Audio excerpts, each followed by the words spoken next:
when you take your team on the road and you intervene in companies, what you call strategic intervention, I noticed that it always begins with communication. The first topic is always communication.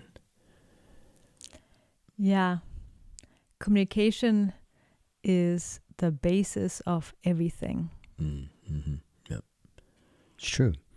Ultimately, your theme, your topic, even your company name, Sage Innovations. If the ultimate goal is innovation, I can see where before they can get there, they've got to master communication. They got to take their communication not only to another level, but into another dimension. Yeah, once the team spirit is there and the connection is made, now you can introduce complex themes such as innovation. Yeah. I've been studying it for a while. Yeah, you sure have. And as I am the architect for some of your material, I can make a summary that I think people might find interesting. Mm-hmm. I started out in my inquiry at the age of 14. I had a religious experience. And before I knew it, I was teaching a class of young boys how not to be criminals, how to be good people. And I realized there's only so much I can communicate with these guys. They were 9, 10, 11 years old. Mm-hmm. Words weren't doing it. You know what I did? I created a little baseball team. We had a baseball field in our little village. So I got some balls and gloves and bats and took them out there to play. And damn, if they didn't just come together as a team. I bet. They loved it. And they loved me. I can still see their happy, shiny faces looking up at me. Aw.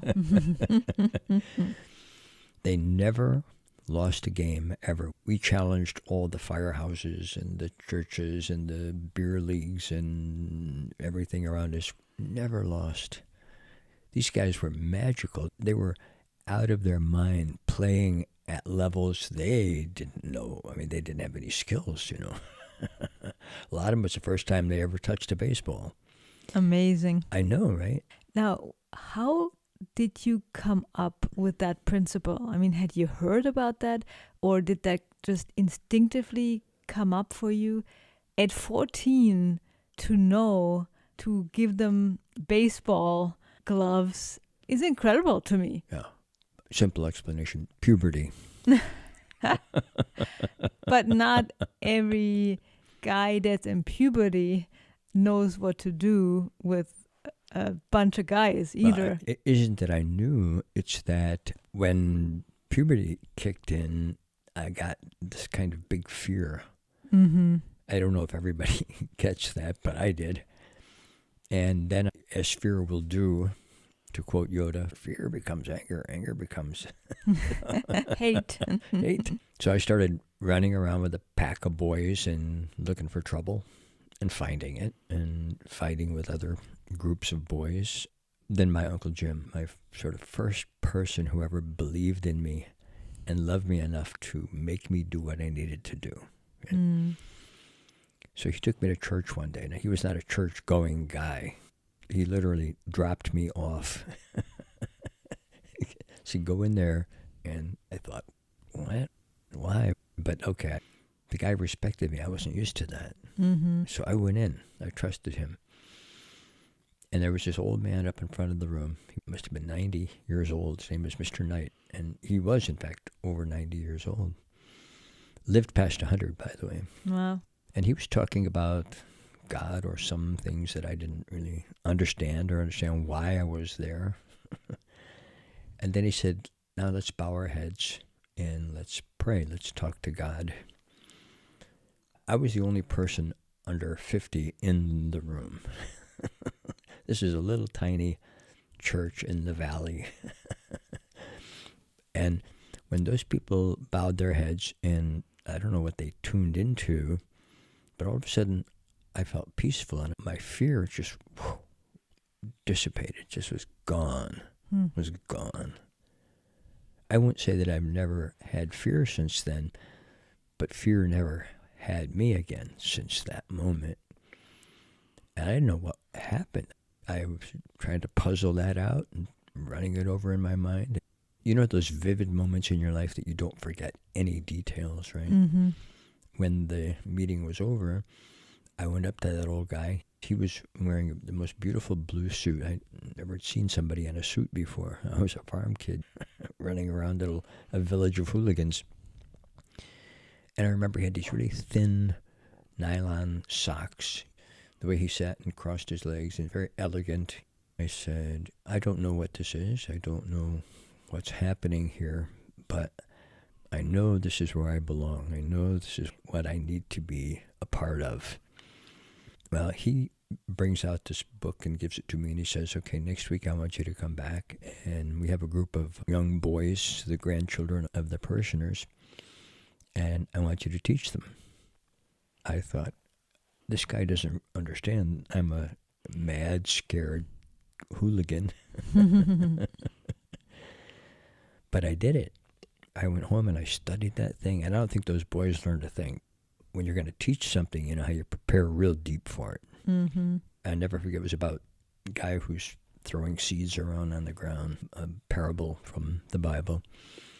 And some of the seeds land on stone, and some are eaten by the birds, but a few of them take roots and they grow. Boy, that got into me. That got all the way into me. I understood something right then. I want to grow. I do not want to live on a rock or spend my brief existence on a rock. But then when I tried to convey that to the boys, you know, boys, little guys, right? They were all looking all around, didn't know what the heck I was talking about. And that's when I hit on the idea, let's get them out on the baseball field. And I didn't know then what it meant to experience something as compared to have a cognition. You know, the cognitive is a mental image of something, and then there's the direct experience. There's the word love, and then there's all these levels of love that change and evolve every single day. You never mean the same thing again when you say you love somebody. Every time you say it has a different meaning. I didn't know any of that then, but I knew that's what my life was going to be about. It was just a beautiful experience. Then, being 14, let's say I went to a party and a couple of girls jumped in my lap, one on each knee, and I knew I was supposed to experience something.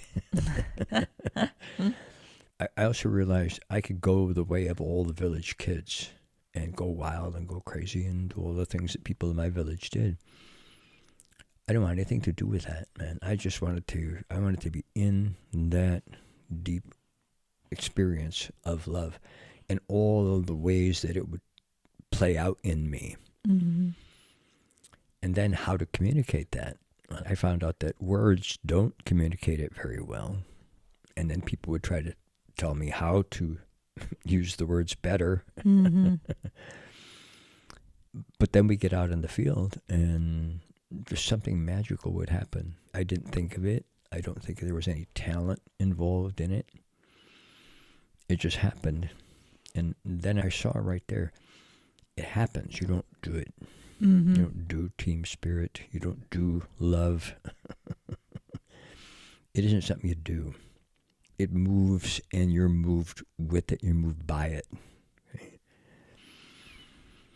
And I knew one thing. Before I was going to go back and get those girls on my lap again, which I did eventually. A few years later. Quite a few years later. But first I wanted to make sure that feeling, that deep, peaceful, would be the best way to say peaceful love. I wanted to make sure that nothing was going to take that away from me. Nothing was going to distract me from that. I would never be caught up in a passion or in an argument or in any of the things that I saw all around me in my home, in the village, on the farm.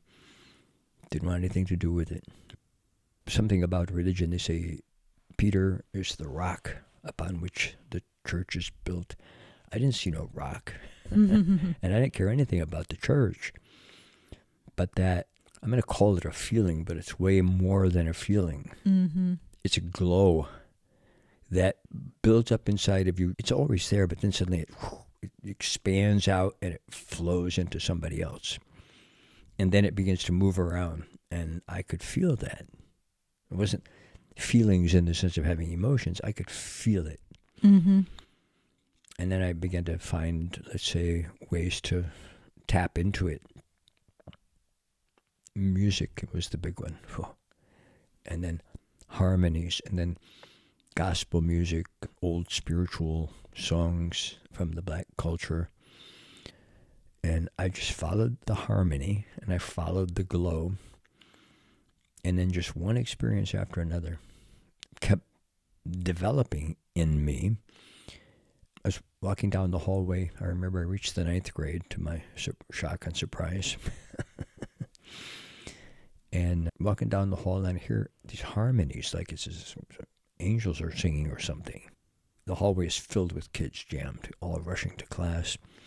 But I looked off to the left, and there's a hallway with nobody. So I went over there, and I opened up there were these big doors. I opened them up, and up on the stage, a bunch of kids, same age as me, and they were singing what's called madrigal music, chamber music. I was late for class. I was swept away. I had to listen. I couldn't not listen. Now, I'm going to follow a harmony. I'm going to follow that peacefulness and that beauty wherever I find it, right? So the next day, I ask around. They say, oh, we have a music department. So I go down and I open this tan-colored door. And I go, these are vivid things, you know? Mm-hmm. And right to the right was another one of the big classroom-type doors. I open it up, and there's this guy in there. And he looks up at me when I walk in. He's got bushy black hair and a real sweet face. And he said, hi, my name is Joe Krupe. He puts his hand out.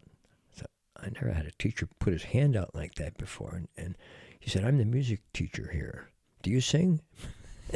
I said, no. I tried it a couple times in the car, and my dad said, shut up. What do you think, you're Frank Sinatra, you know? And Mr. Krupe walked me right over to the piano, same thing, into the experience. Mm-hmm. He starts playing America the Beautiful, which I kind of know. I've heard it. And I'm singing along with him, and he stops and he says, not bad, not bad. You know, I have a choir. It's the top choir in the school, and I would love for you to join. I was blown away. I remember everything, you know, what the piano looked like. It was one of those short ones. Next day I show up and I'm in the choir. Now, literally, first day, he says, we're going to be having tryouts for the madrigal group. I said, what? He said, but you've got to be able to stay in tune, which I can't and couldn't. And you've got to be able to read music, which I can't and still can't. But you know what I thought? I thought, boy, when he said it, my whole being lit up. Just that possibility. You got to show up. And I'm a partially autistic or whatever, neurodiverse sort of person, very shy. But when that door opened, I was there. And there was a whole room full of kids trying out for this madrigal group.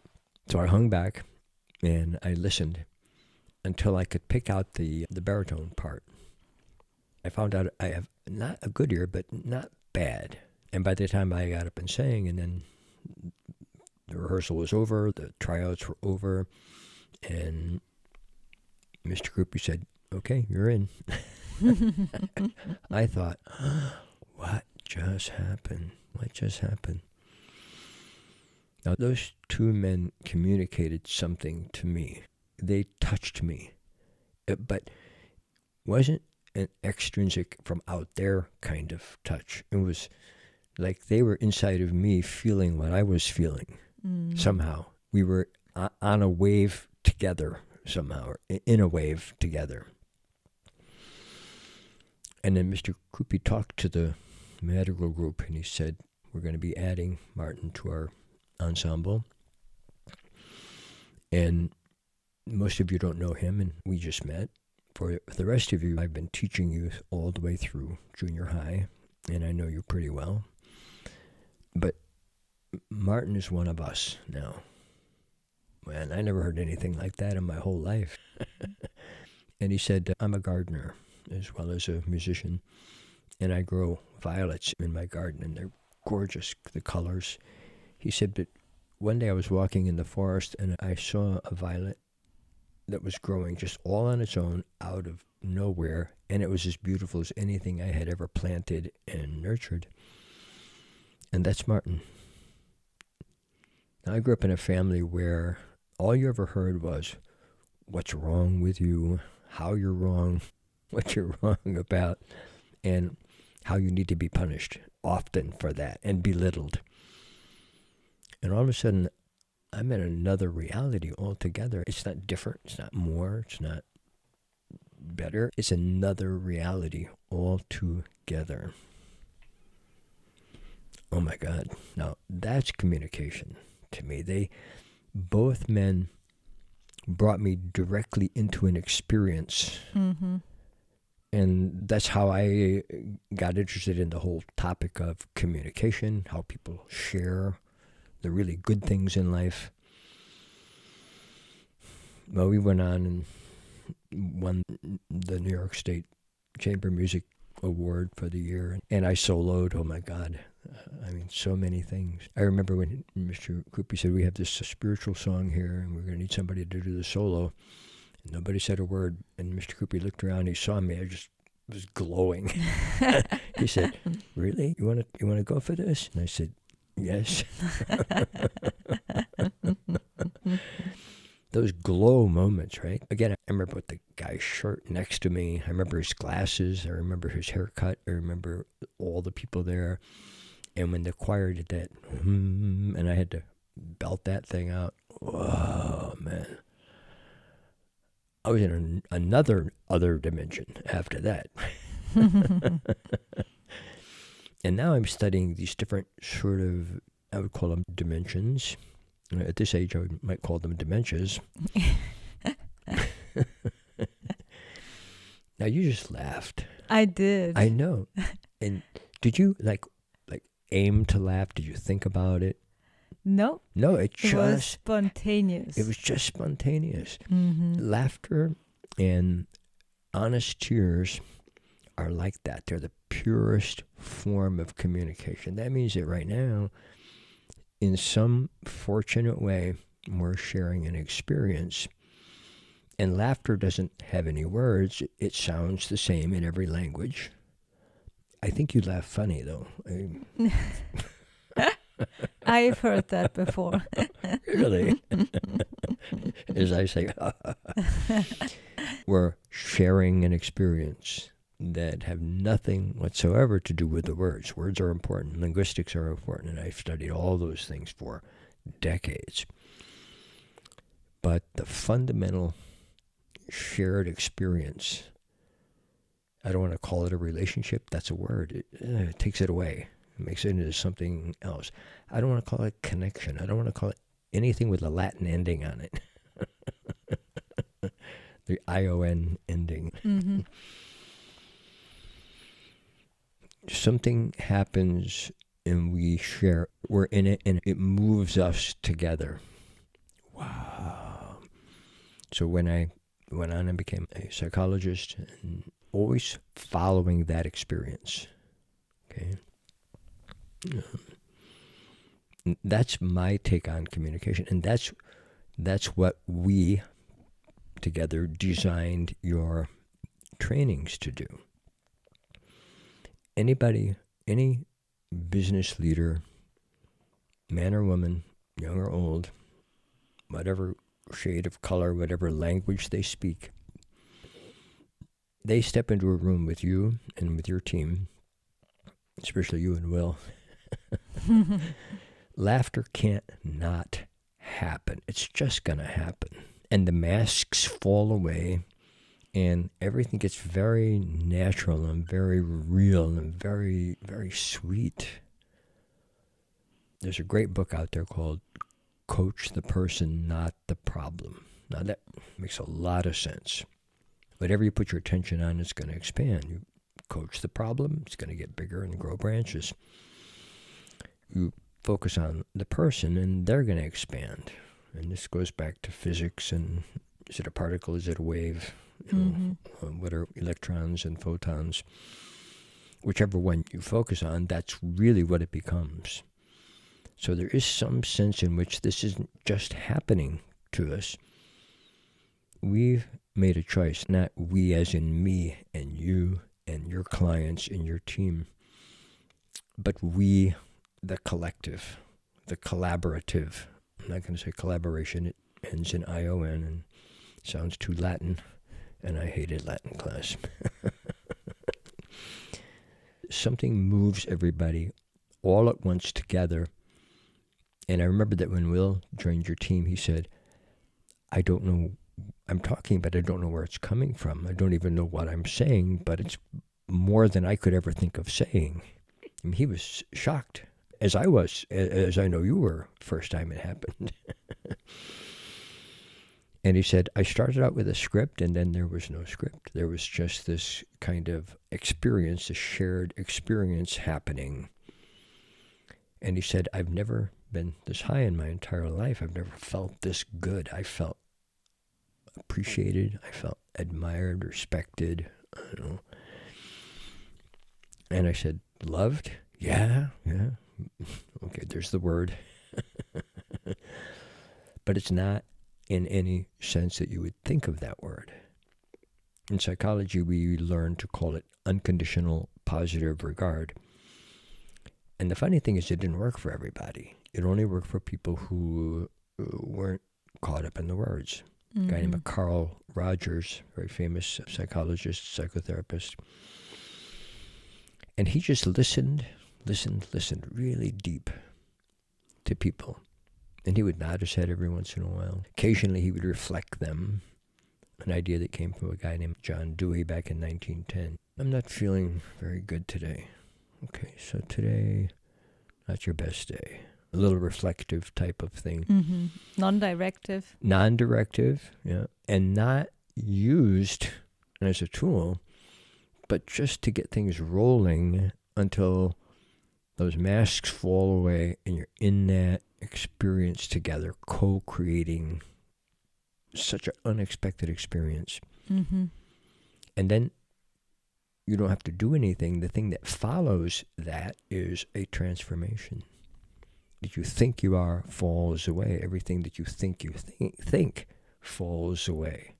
All your ideas and words fade. And you're who you really are. But there's no word to describe that. You can't call that self or self-actualize or self-actualization. There's another Latin word. And you can't call it be here now or being present. It's just so natural. Like little babies playing together. And then one of them colors the other one with a crayon or something. Now, I've not seen other corporate trainings that do that. I would like to ask you a question about it, but I know there's no answer to the question. Plus, it would involve a lot of words with ION. That's right. Now, you have to call it something so that HR plus AI can create HI, human intelligence. You have to give it a name and some acronyms and ideas so that the people who write the checks can hire you and make a decision. But it isn't like they're trying to make up their mind. You go in and they have the experience, or they don't, and then it's done. It's a beautiful thing. And suddenly the whole company is transforming because every individual who went through that with you, they're like my young boys on that baseball team. Mm-hmm. And they're looking at you. The eyes are full of wonder and happiness, and they love what they're doing. And they immediately begin innovating. You can't stop them. They're in, I hate to say always another dimension, but it is somewhere they never expected to be, somewhere that they couldn't have gotten without you and your folks showing up. Mm-hmm. And they have no definition for it. You say, well, try to explain it to the people you work with. Well, they can't. Years ago, we went into a big company. This stuff is very contagious. A lawyer came in from Pan Energy, and he really liked what happened. And he said, would this help my company? We're in a big merger with Duke Power, and it's not going real well. And 80 women have got lawsuits going, and the minorities are unhappy, and the two cultures, the gentleman from South Carolina and the roughnecks from the Texas oil fields, not hitting it off. He said, it's a mess. He said, you think this might have any impact on that? And I said, how would I know? I'm willing to try. I hired the chief of IBM. Their training department is actually a different business, but they're geared to IBM. Because I was not at all sure how you talk to people in suits who make a lot of money. He went in with me, but he never said a word. He never said a single word. We started what we now call Curious Inquiry, and everybody trained just for 2 days, about 100 people who were kind of the key people in different departments and so on and so forth. And at the end of it, they simply reinvented everything. They created a company out of the blue, out of nothing. And the merger went right according to the best that they could have expected. And suddenly women were getting promoted to high positions. The people who didn't want to be there spontaneously walked away, didn't have to sort through or doge anybody. Things sort of fell into place. And then, the letters. Wow, what happened? What is this? I love what happened at work. Guy across the hall, I haven't ever said a word to him. Now we stop and talk every day. All the different departments are meeting in the hallway. Things are moving along. But most importantly, when I got home, my son, who was in some kind of trouble with the law and so on, came to me and we could talk. They had not only had that experience, but wherever they went, that experience opened things up for them too. Each one became a coach or a leader or whatever you'd want to call it. And it's the first time I earned millions and the company earned billions. And I thought, wow, what is this? Is this team spirit? Is this, maybe it's the Holy Spirit. I don't know. It's some kind of spirit, the Great Spirit. But it's a wonderful feeling, wonderful experience. The only way I know to even begin to convey it is to tell you some stories about some of the most vivid moments and turning points in my life.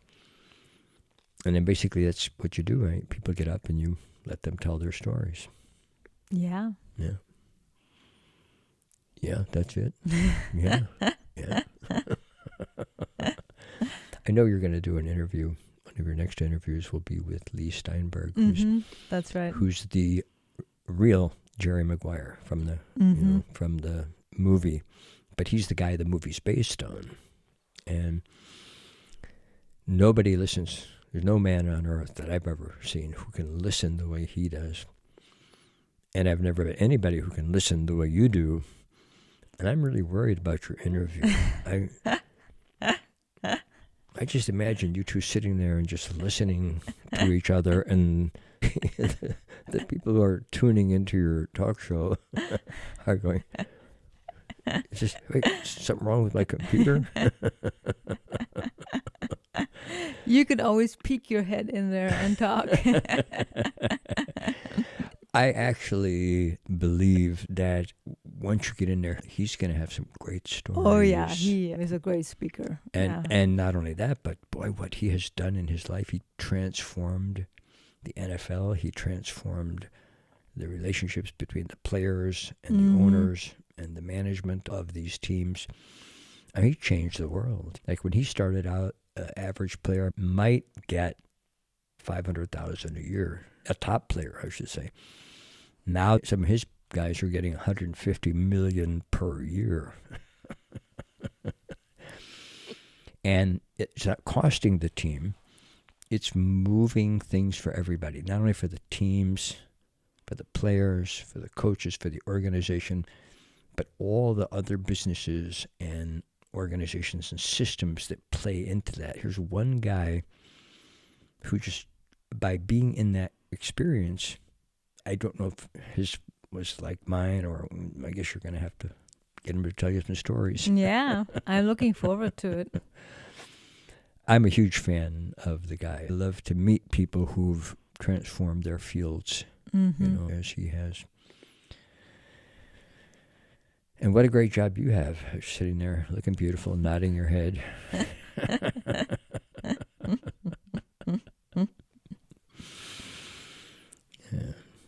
Thank you, Martin. My pleasure.